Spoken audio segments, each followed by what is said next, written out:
விவசாயிகளுக்கான நிதி உதவி திட்டத்தில் நடந்துள்ள முறைகேடு தொடர்பாக விழுப்புரத்தில் வேளாண்மைத்துறை துணை இயக்குநர் ஒருவர் பணியிட மாற்றம் செய்யப்பட்டுள்ளார். விவசாயிகளுக்கான பிரதமரின் நிதி உதவி திட்ட முறைகேடு விவகாரத்தில் தினமும் லட்சக்கணக்கான ரூபாய் பணம் திரும்ப பெறப்பட்டு வருகிறது.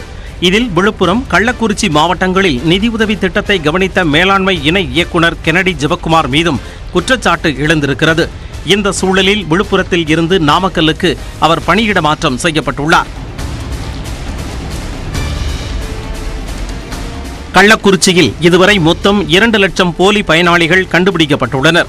அதில் 43,000 பேரிடம் இருந்து இதுவரை 13 கோடி ரூபாய் பணம் திரும்ப பெறப்பட்டுள்ளது. 7 பேரை கைது செய்து சிபிசிஐடி விசாரித்து வருகிறது. திருப்பூரில் 1000 வங்கி கணக்குகள் முடக்கப்பட்டு 40 லட்சம் ரூபாய் மீட்கப்பட்டுள்ளது.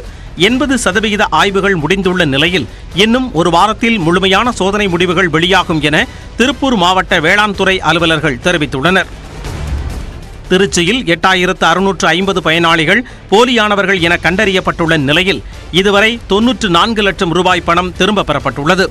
சேலம் மாவட்டத்தில் 6 கோடி ரூபாய் முறைகேடு நடந்துள்ள நிலையில் இதுவரை 1 கோடியே 80 லட்சம் ரூபாய் மட்டுமே திரும்ப பெறப்பட்டுள்ளது. தகுதியின்றி பணத்தை பெற்ற நபர்கள் திரும்ப ஒப்படைக்காவிட்டால் வருங்காலங்களில் அரசின் எந்த சலுகையும் வழங்கப்படாது என தண்டோரா மூலம் எச்சரிக்கப்பட்டு வருகிறது. பாரத பிரதமர் கௌரவ திட்டத்தில் தகுதி இல்லாம பணம் வாங்கினவங்க அவங்க அக்கௌண்ட்ல அவங்க வங்கி கணக்கில் அந்த பணத்தை உடனடியாக செலுத்திடுங்க. இது சேலம் மாவட்ட கலெக்டர் ஐயாவோட உத்தரவு சாமியோ. புதுக்கோட்டை மாவட்டத்தில் 4300 பேர் தகுதி இல்லாமல் உதவித்தொகை பெற்றது கண்டறியப்பட்ட நிலையில் அவர்களின் வங்கி கணக்கில் பணம் வைத்திருக்காதவர்களிடம் காவல்துறையின் உதவியுடன் பணத்தை வசூலிக்க வேளாண் அதிகாரிகள் திட்டமிட்டுள்ளனர்.